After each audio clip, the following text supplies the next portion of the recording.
There's a couple sitting on a couch in their living room on a Sunday evening. The light is low, the kind of light that happens late in the day when nobody has turned on a lamp yet, and the room is mostly the color of the sky outside. One of them is reading, a book open across their knees. They have been on the same page for a little while, but they will get back to it in a minute. They are comfortable. The other one, the introvert, is not doing anything. They are just sitting. Their hand is resting on the other person's leg. Their eyes are half on the window. They have not said a word in close to 40 minutes. They are not on their phone. They are not thinking about work. They are not somewhere else. They are exactly where they are. And nothing in them wants to be anywhere else. The reader looks up from the book. Is everything okay? The introvert turns their head. Yes, they say. And they mean it. They mean it so completely that they cannot quite find the words for how much they mean it. Because what they want to say, what they have been trying to find a way to say to someone, anyone for most of their life, is that this exact moment. The couch, the light, the hand, the window, the silence. This is one of their favorite things in the world, and they do not know how to explain that without making it sound like a smaller sentence than it is. So they just say yes, hold them. We are going to come back to that couch. Because I want to tell you something I think a lot of people in relationships with introverts have wondered about, sometimes for years, and rarely had a clean answer to. When an introvert goes quiet in a relationship, what is actually happening? Almost everybody in the room reads it the same way, as a problem, as distance, as a sign that something is wrong, or that something is being held back, or that the other person is slowly checked out. Even the introvert themselves sometimes reads it that way, because the world has been telling them since they were old enough to notice that the silence is a thing to apologize for. This is not a story about emotional withdrawal. This is not a story about shutting down. This is not a story about being checked out. This is a story about silence as a language, a specific one. The one introverts speak inside relationships when the relationship has earned it. And it turns out, when you actually look at it, there is not one kind of silence at all. There are four, they are real, they are distinguishable, and each one is doing something completely different from what the people in the room usually think it is doing. By the end of this, you are going to know how to tell them apart, whether you are the one offering the silence or the one trying to learn how to read it. If you have seen the video I made on how introverts say I love you, you already know the headline of that one. The love is in the noticing. This video is about what happens after that. What introvert love looks like once it has moved in, once it has settled, once it has stopped being a beginning and started being a daily, ordinary, quiet thing two people share inside the same rooms in the same house for years. Because once introvert love settles, one thing happens almost without fail. It gets quieter, not colder, not flatter, not less, quieter. And to anyone who has not yet learned how to read it, that quiet is the most frightening thing in the relationship. There's a writer named Susan Cain. Her book Quiet came out in 2012. And one of the most useful things she ever wrote about introverts is also one of the simplest.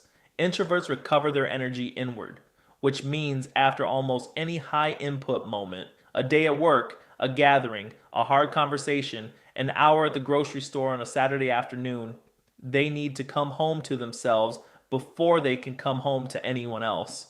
That coming home is the first kind of silence, and it is the one most often misread. Picture an introvert who just walked through the front door after a long day. They take their shoes off. They put their bag down. They go to the kitchen and stand in front of the open fridge for a while without taking anything out. They sit on the edge of the bed for a few minutes before they change. They answer a text in their head, but not on the screen. Their partner walks into the room. Hey, how was your day? The introvert looks up, and for a moment they cannot find the words for an answer. Not because the day was bad, not because they are upset with their partner, because the coming home is not done yet. The nervous system is still finishing the work the day started, sorting through it, filing it, returning the introvert to their own baseline, and until that work is finished, the introvert cannot really speak. Not because they will not, because they do not yet have themselves available to give to anyone. That is the recovery silence. What it actually means, if you could translate it directly, is something like this. I need to come back to myself before I can come back to you. You did not cause this. You are not the cure. The recovery is not about you, and that is the freest thing about it. I want to say something about that silence that is hard to say in any other way. The introvert at the dinner table who has not spoken in 20 minutes but is laughing at every joke, that person is not absent. They are doing something most people do not see. They are recovering while staying in the room. They are doing the work of returning to themselves without leaving you alone at the table. That is one of the kindest things an introvert can do for the people they love. And it almost always goes unnoticed because it looks, from the outside, like nothing. The second kind of silence is harder, and it is the one that has ended a lot of conversations that did not need to end. There is a psychologist named Dr. Marty Olson Laney who spent years studying introverts specifically inside romantic relationships. Her central observation, the one I think about most often, is this: introverts process relationship content on a longer timeline than extroverts. A conversation that finishes for one person at 9 p.m. on a Tuesday is very often still being processed by the introvert 3 days later. Not because they are stuck, because they are still working on the answer. Picture an introvert who just had a hard conversation with their partner, something vulnerable, something difficult, something that needs a real, careful response. The conversation ends. The partner waits, an hour passes, a day passes, 2 days pass, the introvert says nothing. The partner starts to spiral a little. They think the conversation went badly. They think the introvert has shut down. They think they are being given the silent treatment. What is actually happening is this: the introvert is still building the response, slowly, carefully. With the same kind of care extroverts give to the delivery of a hard answer, introverts give to the construction of it. They are turning the question over, they are testing words against it, they are throwing out three versions of the answer in their head before they start to type the fourth. That is the processing silence. What it actually means is this: I am still building my answer. The fact that I have not spoken yet does not mean I am not thinking about you. It means I am thinking about you so carefully that the words are not ready. You have probably been on one side of this silence in your life, maybe both. There is the introvert who waits 3 days and then sends one paragraph that lands so accurately the partner cries reading it. The partner does not know that paragraph was being written for 3 days. And the introvert does not know how to say that without sounding like they are bragging about something that actually felt from the inside like quiet work nobody could see. These first two silences, recovery and processing, are the ones partners most often read as withdrawal. They are also the ones that hurt the most when they are misread, because in both cases, the introvert is doing something that requires the silence itself to work. Filling it with reassurance breaks the recovery. Filling it with pressure breaks the answer. The next two silences are different, and they are the ones the deepest introvert relationships eventually move toward. There's a moment that happens in a lot of mixed relationships, maybe yours, maybe one you have been on the other side of.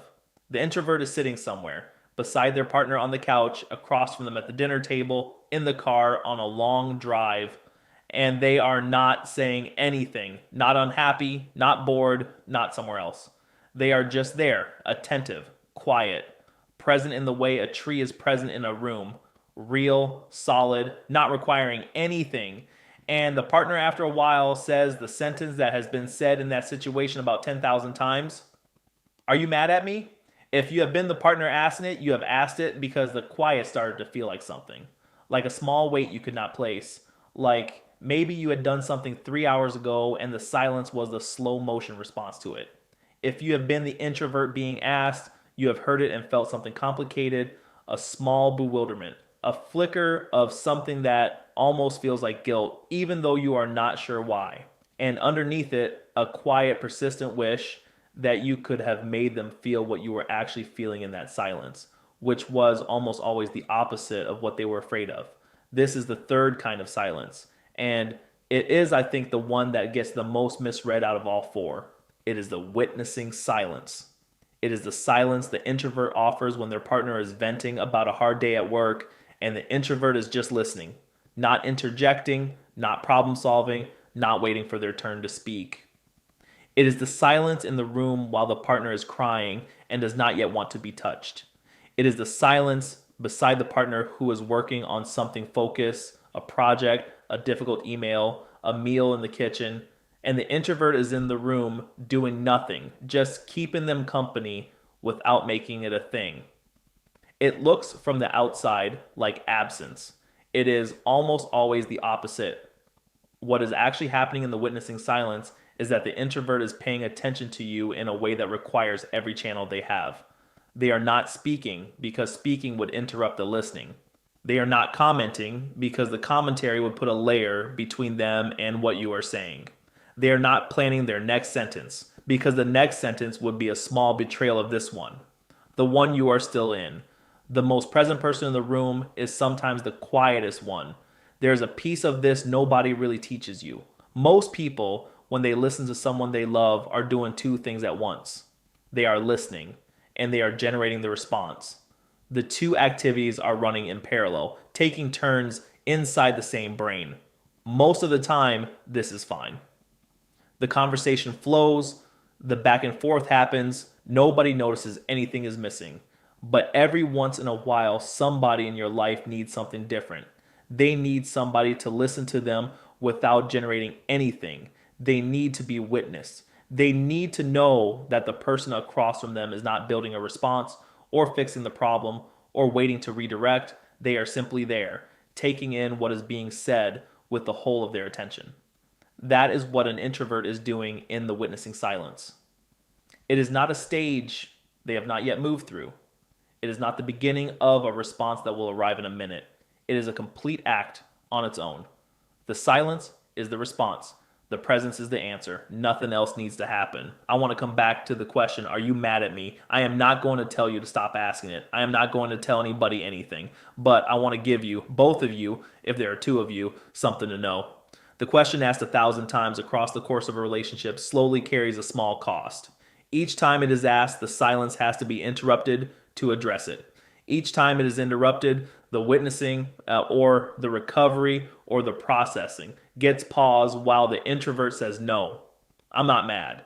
And the partner believes them partially, and the silence resumes partially, but with a little less depth than it had a minute ago. The cost is small, but it is cumulative. And it adds up to something over years that is sometimes hard to name afterward.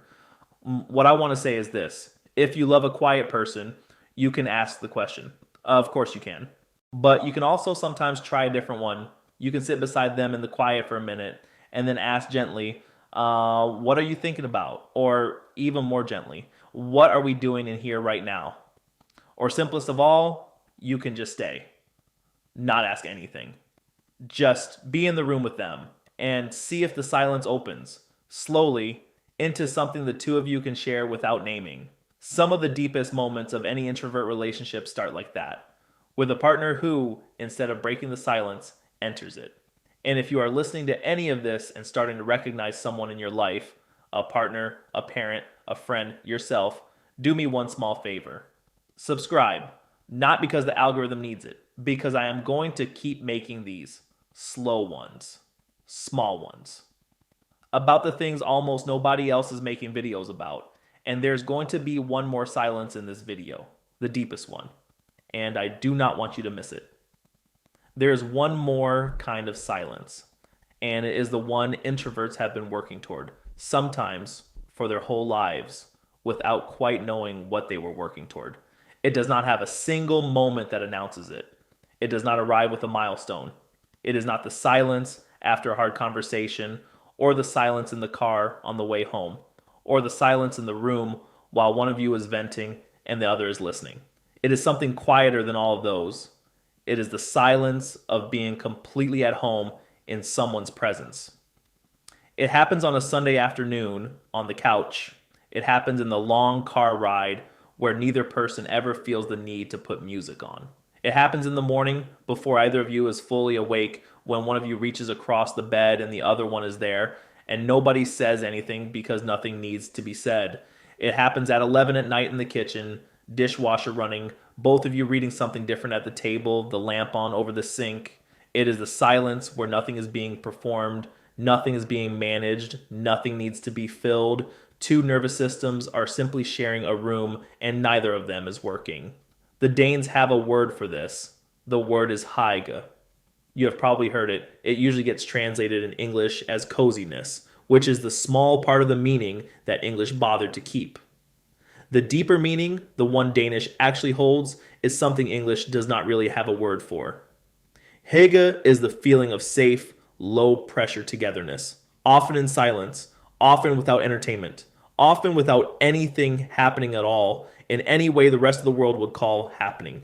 It is what a room becomes slowly, over years, when two people stop needing to translate themselves for each other. That is what introvert love builds when it is given enough time and safety and patience to settle. It is not the love of the early months. It is not the loud, bright, alive love of a new relationship. It is the love that arrives later, the kind that has stopped trying to prove anything, the kind that has run out of things it needs to demonstrate, the kind that has finally arrived at the room it has been looking for the whole time. And the room is quiet. Now I want to take you back to the couch. The couple from the beginning, the Sunday evening, the reader looking up from the book, the introvert with their hand on the other person's leg, eyes half on the window. The question, is everything okay? You understand now what was happening on that couch. That was the home silence. That was Hygge. That was the introvert sitting inside one of their favorite moments of the entire week and not having any way to explain to the person beside them why a room that was not doing anything was one of the things they loved most in the world. And by the end of a long enough, careful enough relationship, if both people commit to learning each other's languages, the question stops being asked. Not because the silence stops happening, the silence keeps happening. It happens more, not less. It just stops being misread. The reader looks up from the book one Sunday, sees the introvert sitting there, hand on her leg, eyes half on the window, and instead of asking, is everything okay? They just smile and go back to reading. And the introvert, for the first time in their life, gets to keep the silence. Before we end, I want to give you 3 things to take with you. The first, introvert silence is not one thing. It is at least 4. There is the recovery silence, where the nervous system is finished in the day. There is the processing silence, where the answer is still being built. There is the witnessing silence, where the attention is too full to make room for words. And there is the home silence, where there is nothing to perform and nowhere else to be. None of them are absence. All of them are forms of presence. The second, if you are an introvert, you do not have to apologize for the silence. You do not have to explain it every time. You do not have to give it a label every time it happens. You are allowed to trust the people who love you to learn it over time, the way you have been quietly learning their languages all along, and you are allowed to give them time. And the third, the one I want you to keep. If you love a quiet person, the silence is not them puffing away from you. In almost every case, the silence is them being with you in a way they cannot be with most other people. The deepest silences in their life are the ones they only know how to share with the person they trust most. So when you are sitting beside them on the couch on a Sunday in a room that is doing nothing, you are not losing them. You are inside something they have been working toward their whole life, and you got there together. Before you go, I want to ask you something. And I do not want a clever answer. I just want you to sit with the question. What is the most love you have ever felt in a moment when nobody said a single word? Tell me if you want to.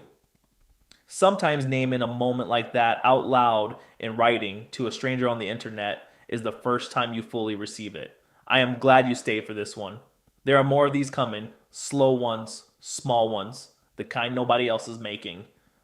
Until then, when the room goes quiet with the person you love in it, try not to ask what is wrong. Try instead to listen. It might be the loudest thing they have ever said to you.